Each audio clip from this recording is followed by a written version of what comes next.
Discover with Yashvardhan में आप सभी का स्वागत है। दोस्तों, पिछले ब्लॉग में आपने देखा कि हम उज्जैन आए हुए हैं। उज्जैन के महाकालेश्वर जी के आपको दर्शन कराए, कॉरिडोर घुमाया और अब हमारा अगला पड़ाव है आज काल भैरव जी के दर्शन करने के लिए हम निकल पड़े उज्जैन से 6 किलोमीटर दूर श्री काल भैरव मंदिर के लिए। दोस्तों, हम जैसे जैसे इस मंदिर की तरफ बढ़ रहे थे तो हमारा जो कौतूहल है वो बढ़ता चला जा रहा था। इस मंदिर के बारे में जब हमने सूचना इकट्ठी की तो पता चला कि वहाँ पर जो काल भैरव जी की मूर्ति है उसे प्रसाद के रूप में मदिरा चढ़ाई जाती है। अब देखिए, आप कहेंगे कि क्या कोई बेजान मूर्ति जिसे भूख प्यास का एहसास नहीं होता उसे मदिरा चढ़ाई जाती है? कौतूहल का विषय है। दोस्तों, कौतूहल तो हमारे मन में बहुत था, तो हमने वहाँ लोकल दुकानों पर वह पूछा कि काल भैरव जी के मंदिर के बारे में कुछ बताइए, हिस्ट्री बताइए। तो वहाँ बड़े रोचक तथ्य हमें पता चला कि ब्रह्मा जी को अपने ज्ञान पर बहुत अधिक घमंड हो गया था। तो ऐसे में भोलेनाथ जी ने अपना तीसरा नेत्र खोला और उसमें से काल भैरव जी का जन्म हुआ। काल भैरव जी को जब कहा गया कि ब्रह्मा जी के 5वें मस्तक को अलग कर दीजिए उनके धड़ से, काल भैरव जी ने मना कर दिया। तो फिर उनको बहुत अत्यधिक मदिरा पान कराया गया और तब उस मदिरा के नशे में काल भैरव जी ने ब्रह्मा जी का 5वां मस्तक विच्छेद कर दिया। लेकिन इस कारण काल भैरव जी को ब्रह्म हत्या का पाप लग गया। फिर उन्होंने तपस्या की और फिर भोलेनाथ जी ने फिर पुनः प्रसन्न होकर के कहा कि अब आप मेरे कोतवाल हो, यदि कोई भी मेरे पास आता है, महाकाल के दर्शन करने आता है, तो पहले वो आपके दर्शन भी करेगा, तब मेरे दर्शन उसके पूर्ण किए होंगे। तो इस प्रकार से यहाँ पर काल भैरव जी स्थापित हैं और चूंकि वो उन्हें मदिरा प्रसाद के रूप में चढ़ाए जाने की परंपरा थी, क्योंकि वो वाम मार्गिक तांत्रिक मार्गी देवता हैं, तो उनको मांस, मदिरा इत्यादि चढ़ाई जाती है। भक्तों को मैंने जब देखा कि वे प्रसाद में मदिरा की एक छोटी सी बोतल लेकर के जा रहे हैं, तो मैं भी पहुंच गया मदिरा की दुकान पर कि भाई प्रसाद दे दीजिए मुझे भी।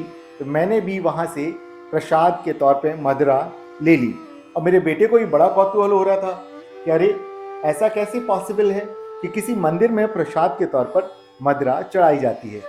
जब हम आगे बढ़ रहे थे तो मेरे बेटे ने दोनों तरफ बैरिकेड्स पर इन धागों को बंधे हुए देख करके पूछता कि पापा ये क्या है। तो मैंने उसे बताया कि बेटा, यहाँ मंदिर में जो लोग आते हैं और वे कुछ मन्नत मांगते हैं तो उन मन्नतों को ध्यान में रख कर के यहाँ धागा बांध देते हैं।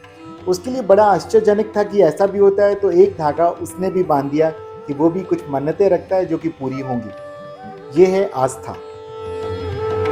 हमने जगह जगह बोर्ड लगे हुए देखे कि मंदिर के जो मुख्य गर्भगृह है वहाँ पर किसी भी तरह की फोटोग्राफी, सेल्फी लेना या वीडियो रिकॉर्डिंग पर प्रतिबंध है।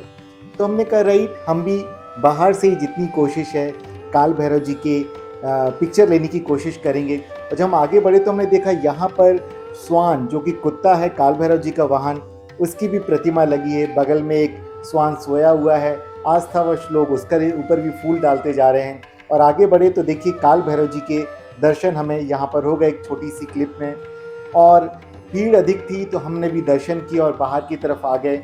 और हम मंदिर के और भी प्रांगण में जो भी अन्य मंदिर हैं, धूनी है, तो हम वहाँ जा रहे हैं दर्शन करने के लिए। दोस्तों, हमने मंदिर प्रांगण पूरा घूम लिया, दर्शन कर लिए और यहाँ पर ये हमने एक दीप स्तंभ देखा। वहाँ पर हमने जाते हैं और दिव्य भी यहाँ आपको कुछ एक मैसेज देंगे कि देखिए यहाँ लिखा है कि लोग फूल ना फेंकें इसके ऊपर, लेकिन तब भी लोग फूल फेंकते हैं। तो चलिए मैसेज आप खुद ही देखिए, खुद ही सुनिए आप दिव्य के। दोस्तों, ये देखो दोस्तों ये बड़ी गंदी चीज है, हमें रूल्स को फॉलो करना चाहिए। ऐसा नहीं, इससे वो पूरा गंदा हो रहा है। ठीक बात है, पर हम रोक भी नहीं सकते। दोस्तों उज्जैन घूमने के बाद शाम को हम पहुंच गए इंदौर और इंदौर में पहुंच गए हम शराफा। और शराफा मार्केट में हमने खाने का आनंद लिया और अगले दिन हम निकल पड़े ओमकारेश्वर के लिए, जो कि हम अगले ब्लॉग में आपको दिखाएंगे। ओमकारेश्वर के आपको दर्शन कराएंगे। दोस्तों, आप सभी से अनुरोध है कि यदि आपको हमारा ये वीडियो पसंद आया तो प्लीज़ आप हमारे इस वीडियो को लाइक करें, अपने दोस्तों के साथ शेयर करें। यदि अब तक आपने इसे सब्सक्राइब नहीं किया तो हमारे इस चैनल को आप सब्सक्राइब जरूर करें और बेल आइकन घंटी जरूर बजा दें, ताकि हमारे जो भी अगले वीडियो होंगे उनका नोटिफिकेशन आप तक पहुंच जाएगा। तो दोस्तों, फिर मिलते हैं अगले वीडियो ओमकारेश्वर में मिलते हैं। तब तक नमस्कार, आप स्वस्थ रहें, मस्त रहें। है।